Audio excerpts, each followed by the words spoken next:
So I'm gonna like talk about inflation briefly, and I'll try to keep it as short as possible. Now, what is inflation? Inflation is like a sustainable increase in the general price level of goods and services in an economy over a period of time. When the general price level rises, each unit of currency buys fewer goods and services.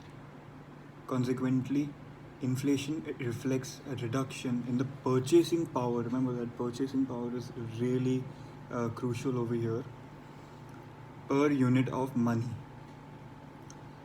which therefore results in a loss of real value in the medium of exchange and unit of account. Now, what is the opposite of inflation? Uh, just guess. I think it's easy. It is deflation, which is a sustainable decrease in the general price level of goods and services. Now, the common measure of inflation is the inflation rate, the annualized percentage change in general price index, which is usually the consumer price index, and over time, this just keeps on increasing as years pass by. Uh, Inflation keeps on increasing, which is mainly, as I mentioned, mainly because of the purchasing power. Now, I wanted to just share a brief, like a gist of history of inflation, moreover, actually, index bonds.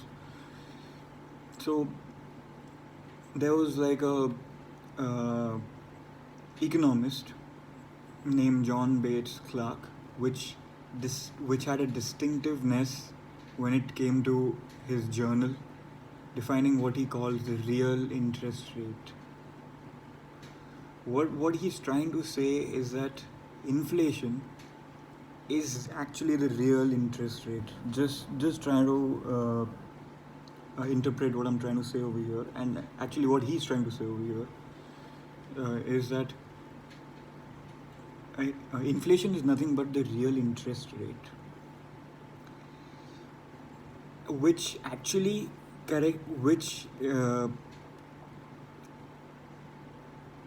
was mind-boggling. Like how he came up with this theory in 1895. That is, and the another imperative invention here in the history is the invention of index bonds, which are bonds that pay coupons defined in real terms as a, a principal or one of the other in real terms. Now, this was like during the 1780s, and which attributed the idea of Paul Revere.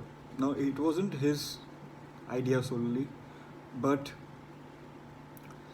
Professor Schiller was like really fond of him, and hence he was envisioned by his theory of economics when it came to inflation. And then there is Will Goldsmith's influence, which incurred in this as well. Now they discovered that you could buy one of these bonds, and it will just cost you $1,000, believe me. And it's framed. These bonds, like this bond, is actually framed in Professor Schiller's office, which is Case Schiller Weiss, which is CSW, which I mentioned in the previous video.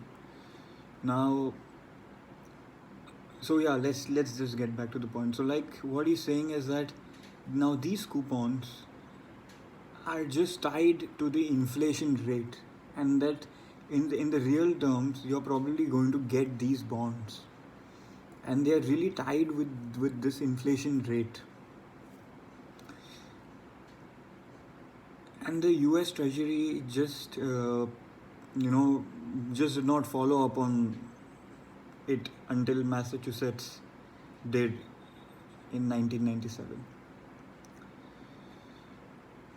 So yeah, this was just a brief history on how inflation was known actually back then in and actually discovered basically discovered in 1895 by John Bates Clark, and before that it was like just uh, reflected upon by uh, Paul Revere and Will Goatsman.